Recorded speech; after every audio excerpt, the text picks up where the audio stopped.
जय श्री राम। कक्षा 11वीं के जितने भी छात्र हैं, बड़ी खुशखबर लेकर आ गया हूँ। 9 दिसंबर के दिन यानी कि आज के दिन आपको जो पेपर देखने को मिलेगा, अर्धवार्षिक परीक्षा 2024-25 कक्षा 11वीं भौतिक शास्त्र का पूरा हल करके बताने वाला हूँ। 70 नंबर आपके पक्के हो गए हैं, क्योंकि आप 20 के 20 प्रश्न आपको बताने वाला हूँ। तो आपका फर्ज बनता है वीडियो को लाइक करके चैनल को सब्सक्राइब कर लो और अपने दोस्तों के साथ शेयर कर दीजिएगा इस वीडियो को, क्योंकि उन्हें भी पता चलेगा कि यूट्यूब पर एक बंदा है जो कि यहाँ पर सभी प्रश्न पत्र और सभी विषयों के उत्तर यहाँ पर हल करके दे रहा है। तो पहला प्रश्न पढ़ेंगे बिना देरी करें। यहाँ पर सही विकल्प चुनकर लिखे हमें पहला प्रश्न देखने को मिलेगा, प्रकाश वर्ष मात्र कितना है? तो इसका उत्तर हो जाएगा दूरी का। दूसरा देखें, दो पिंडों के बीच की दूरी r है, तो इसके बीच का गुरुत्वाकर्षण का किस बल का अनुपात होगा? तो r-2 है ना। इसका उत्तर हो जाएगा निम्नलिखित में सदिश राशियों का समूह है, तो त्वरण क्षेत्रफल संयोग। इसका उत्तर हो जाएगा यदि a बराबर 2i, b बराबर -4j और ए बी कितना होगा, है ना। ए बी बराबर कितना होगा? तो भैया इनका गुणा होगा या फिर योग होगा,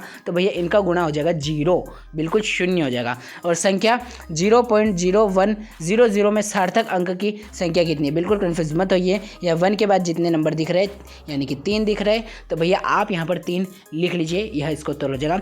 पृथ्वी की सतह से पलायन वेग का मान पिंड द्रव्यमान m पर किस प्रकार भिन्न होता है? तो यहाँ पर आप v बराबर m0 हो जाएगा, यानी कि v बराबर 1, इसका उत्तर हो जाएगा। इस प्रकार से आपको जो है यहाँ पर सही विकल्प चुनकर लिख लेने हैं। अब रिक्त स्थान देख लो। पहले का एसआई पद्धति में बल का मात्रक कितना होगा? तो इसमें आप न्यूटन कर लेंगे। उसके बाद नेक्स्ट देखिए, न्यूटन के गति का कौन सा नियम जड़त्व का नियम कहलाता है? तो भैया विराम अवस्था में चीज़ है तो वो विराम रहेगी, बिल्कुल जड़त्व का नियम यानी कि न्यूटन का प्रथम नियम इसका उत्तर हो जाएगा।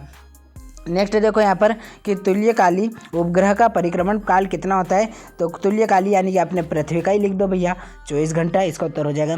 अब यहाँ नेक्स्ट है, प्रक्षेप्य का पथ कैसा होता है? तो प्रक्षेप्य का पथ वृत्ताकार होगा या फिर किस प्रकार का होगा? तो यहाँ पर मैंने लिख कर दिखा है परवलयाकार होगा, बिल्कुल यहाँ पर जो है परवलयाकार ही इसका उत्तर करके आइएगा। स्टील रबर की तुलना में प्रत्यास्थ होता है, तो स्टील रबर की तुलना में प्रत्यास्थ होता है, तो आप इसका उत्तर भी लिखिएगा। क्षैतिज इस दिशा में गुरुत्वीय त्वरण का मान कितना होता है? इसका उत्तर भी लिखिएगा। तो आपको यहाँ पर अधिक लिख लेना है, स्टील रबर की तुलना में अधिक प्रत्यास्थ होता है और गुरुत्वीय त्वरण का मान 9.8 मीटर सेकंड स्क्वायर हो जाएगा, है ना, पर सेकंड स्क्वायर उसका उत्तर हो जाएगा। अब यहाँ पर नेक्स्ट देखो, सत्य असत्य का चयन करना है। पहला है प्रक्षेप्य गति 2 प्रकार की होती है, तो इसका उत्तर आपको कर लेना है सत्य। प्रकृति में बल सदैव युग्म का जोड़ा होता है, सत्य। कार्य करने की दर को शक्ति कहते हैं, सत्य। किसी त्रिभुजाकार प्लेट का द्रव्यमान केंद्रक की स्थिति होती है, सत्य। और आखिरी वाला हो जाएगा आपका असत्य। तो यहाँ पर आपको जो इनके उत्तर मिला लेने हैं। टॉप 4 आपके सत्य थे, आखिरी वाला असत्य था। एक बार फिर से देख लीजिएगा अगर आपको समझ नहीं आया हो, क्योंकि मैं फास्ट इसलिए बता रहा हूँ क्योंकि आपका समय बर्बाद ना हो। सही जोड़ी तो इसने बिल्कुल ऐसी ही दे दी भैया, विमी सूत्र सबके याद कीजिएगा, आपको सही जोड़ी आ जाएगी। तो तरंग संचरण के नियतांक होता है, तो इसमें आपको एल इनवर्स कर लेना है। और पलायन वेग तो √2gr हो जाएगा। उसका अभिकेंद्रीय त्वरण इसका हो जाएगा LT-2। उसके बाद यहाँ स्थिति सदिश, इसको आप L इसका उत्तर कर लेंगे, है ना। उसके बाद कोणीय चाल को आप T इनवर्स से मिला लेंगे। लास्ट है सरल आवर्तक गति का बल नियतांक, इसमें आप कर लेंगे यहाँ पर MLT-2। इस प्रकार से आपके जो सही जोड़ी हो जाती है। अब अगला आता है आपका एक शब्द या एक वाक्य में उत्तर लिखिए, ठीक है।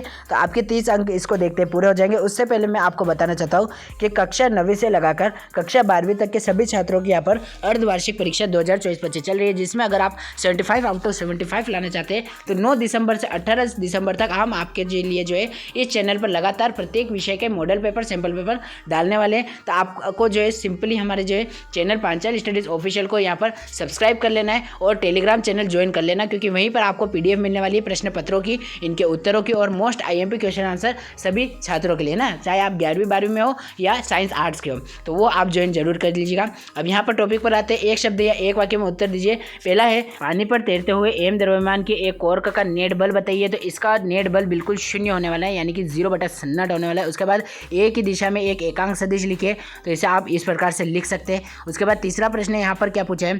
तो इसमें पूछा है आप लोगों को पृथ्वी के केंद्र पर गुरुत्वीय त्वरण का मान कितना होगा? तो यह भी बिल्कुल 0 हो जाएगा। उसके बाद यहाँ नेक्स्ट पूछा है किसी वस्तु को गतिमान कब कह सकते हो?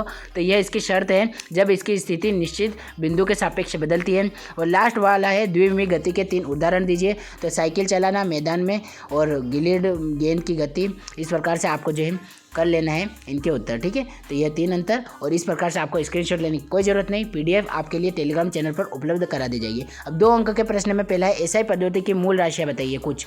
तो यह रही कुछ राशियाँ, इनमें से आपको अपने पसंदीदा 4 लिख लेनी है, तभी आपको जो है वो बंदा 2 अंक देने वाला है ना। मात्रक भी लिखेगा और प्रतीक भी लिखेगा, और नाम तो जरूर जो है क्लियर लिखेगा। इसका उत्तर हो जाएगा विमीय विश्लेषण की सीमाएं, इसके अथवा का है। तो ये 2 सीमाएं मैंने आपको जो स्क्रीन पर बताई है, बिल्कुल यही 2 सीमाएं आपको लिख कर आनी है, आपके 2 अंक पक्के होने वाले हैं। अब आवेग क्या है, और आवेग का SI मात्रक है ना। SI मात्रक तो सबके याद रखने, बल तथा समय अंतराल के गुणनफल को जो है आप आवेग कहेंगे। तो इस प्रकार से इसका जो है न्यूटन प्रति सेकेंड इसका उत्तर हो जाएगा ना, न्यूटन इंटू सेकेंड करके आइएगा, ये आवेग का उत्तर हो गया। अब यहाँ पर स्थैतिक घर्षण और इसके सीमांत घर्षण का बताइए। तो यह रहा स्थैतिक घर्षण, इसकी परिभाषा, और यह रहा सीमांत घर्षण, इसकी परिभाषा है ना। जरूरी नहीं है दोनों साथ में पूछे, एक एक करके भी पूछ सकता है, तो आपको दोनों ही ध्यान में रखनी है, जिक्र में रखनी है। अब प्रश्न क्रमांक 8वां 2 अंक में सदिश के योग संबंधित त्रिभुज का नियम। तो इस नियम के अनुसार, और यह नियम किस प्रकार काम करता है, तो OA सदिश और AB सदिश को मिलाओगे तो OB सदिश निकल कर आएगा। यही जो है इसका त्रिकोण नियम है, त्रिभुज नियम। उसके बाद कोणीय वेग क्या है भैया, तो ये रहा कोणीय वेग ओमेगा, यानी कि थीटा अपन T से दर्शाया जाता है, जहाँ ओमेगा कोणीय वेग है और थीटा जो है स्थिति कोण है। अगला है क्रिकेट खिलाड़ी कैच पकड़ते समय अपना हाथ पीछे क्यों ले लेता है, इसका उत्तर होगा क्या होगा भैया, जब क्रिकेट खिलाड़ी लपकते हैं गेंद को, तब उनको गेंद रोकने में समय बढ़ जाता है। समय बढ़ने के कारण गेंद द्वारा चली गई बल कम हो जाता है और दूरी बढ़ जाती है ना। इसका उत्तर हो जाएगा। अब रोलर को ढकेलना आसान है और खींचना मुश्किल, ऐसा क्यों, क्योंकि खींचने में लगा घर्षण का मान कम होता है, जो कि रोलर को ढकेलने के अपेक्षा खींचना आसान होता है। ये इसका उत्तर हो जाएगा। अब नेक्स्ट है यहाँ पर शक्ति की परिभाषा, यह रही शक्ति की परिभाषा, और इसका जो है मात्रक हो जाएगा P बराबर WT, यानी कि वाट SI मात्रक हो जाएगा, और अश्वशक्ति इसका एक और अन्य मात्रक है, और विमीय सूत्र हो जाएगा इसका mL/T-3। और इसके बाद यहाँ कार्य ऊर्जा परमेय भैया, बहुत IMP से भी IMP यहाँ पर आपकी कार्य ऊर्जा परमेय होती है, इसको तो आप लोग अच्छे से याद कर ही लीजिएगा। इसका उत्तर अंतिम गतिज ऊर्जा में से प्रारंभिक गतिज ऊर्जा को आप माइनस करें, यही सूत्र है। उसके बाद यहाँ 11वां देखो, कोणीय संवेग संरक्षण का नियम लिखिए, ये भी 2 अंक में ही है, तो बिल्कुल इस प्रकार से आपको लिख लेना है कोणीय संरक्षण का नियम। और इसके अथवा में यहाँ पर एक सवाल पूछा है 1200 RPM, अगर आपको ऊपर का आता है तो नीचे वाला आप जो है लेफ्ट कर सकते हैं, अन्यथा मेरा तो काम है बताने का, तो मैं यहाँ पर आपको जल्दी जल्दी बता देता हूँ। PDF में भी मैंने यह ऐड कर रखा है, अगर आप समझ जाते हैं तो काफ़ी अच्छा रहेगा। इसका उत्तर 45 पाई आ जाएगा, इसका उत्तर है ना 40 पाई। उसके बाद यहाँ नेक्स्ट देखें G एवं G में अंतर।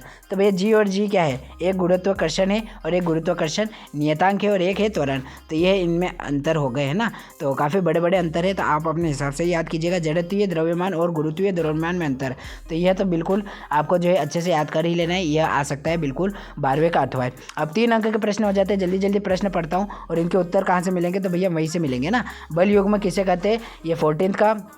उसके बाद यहाँ पर 15 देख लेते हैं, अनुप्रस्थ एवं अनुदैर्घ्य तरंगों में अंतर लिखिए। उसके बाद बर्नौली का सिद्धांत लिखिए एवं स्पष्ट कीजिए। ठीक है, बर्नौली का चित्र और सिद्धांत आना चाहिए, काफ़ी इंपॉर्टेंट है। अब 4 अंक में आता है वृत्तीय गति किसे कहते हैं, और इसके बाद सर्पी घर्षण और लोटनिक घर्षण में अंतर, काफ़ी इंपॉर्टेंट हो जाता है ये वाला भी। उसके बाद शक्ति के लिए P बराबर FV स्थापित कीजिए, और लास्ट आ जाता है केपलर का द्वितीय नियम लिखिए। ठीक है, इस प्रकार से 4 और 3 अंक के सभी प्रश्न मैंने पढ़कर बता दिए और 2 अंक के तो उत्तर भी बता दिए। लेकिन आप लोगों से रिक्वेस्ट है कि आप जल्दी जाइए टेलीग्राम चैनल पर, वहां पर से जो है PDF प्राप्त कर लीजिए, क्योंकि वहीं पर आपको जो है सारा प्रश्न पत्र और इसका उत्तर मिलने वाला है। तो आपको जो है अच्छे से पढ़ाई करनी है, अपनी भौतिक शास्त्र में गर्दा उड़ा कर आना है। Thanks for watching, all the best.